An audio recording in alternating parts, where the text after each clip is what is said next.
கடவுளுக்கு வேண்டியது உண்மையான அன்பு. நாட்டையே ஆண்ட செருப்பின் ரகசியம். சீதையை மனம் செய்து கொண்டு அயோத்திக்கு திரும்பினார் ராமபிரான். நாட்டு மக்கள் எல்லோரும் ராமபிரானை வாழ்த்தி விதவிதமான பரிசுகளை அளித்துக் கொண்டிருந்தனர். அந்த கூட்டத்தில் மித்ரபந்து என்ற செருப்பு தைக்கும் தொழிலாளி ஒருவனும் இருந்தான். அவன் கைகளில் ராமனுக்கே அளவெடுத்து தைத்தது போன்ற அழகான இரு பாதுகைகள் இருந்தன. வரிசையாக ஒவ்வொருவரும் தாங்கள் எடுத்து வந்த பரிசு பொருட்களை தந்து கொண்டிருந்தார்கள். அனைத்தையும் பார்த்த மித்ரபந்துவுக்கு வருத்தம் நேரிட்டது.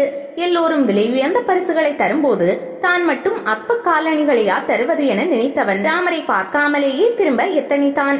அதனை கவனித்து விட்ட ராமபிரான் அவனை அருகே அழைத்தார். உண்மையான உழைப்பில் உருவான உன் பரிசுதான் இங்கே இருக்கும் அனைத்தையும் விட உயர்ந்தது. எனக்கு பிரியமானதும் இதுவே. ராமர் சொல்ல அவரது அன்பில் நெகிழ்ந்து போனான் மித்ரபந்து. ராமபிரான் வனவாசம் செல்ல புறப்பட்ட போது, தாயே, வனவாசம் செல்லும் போது எதையுமே எடுத்து செல்வது கூடாதுதான். இருப்பினும் இந்த பாதுகைகளை அணிந்து செல்ல அனுமதியுங்கள் என்று கேட்டு அனுமதி வாங்கினார்.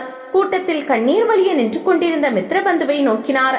விலையுயர்ந்த எந்த பரிசும் எனக்கு பயன்படவில்லை. நீ அளித்த காலணிகள் தான் என் கால்களை காக்கப் போகின்றன என்றார். உண்மை அன்பின் அடையாளமான அந்த பாதுகைகளே பின்னர் அயோத்தியின் அரியணையில் அமர்ந்து 14 ஆண்டுகள் ஆட்சியும் செய்தன.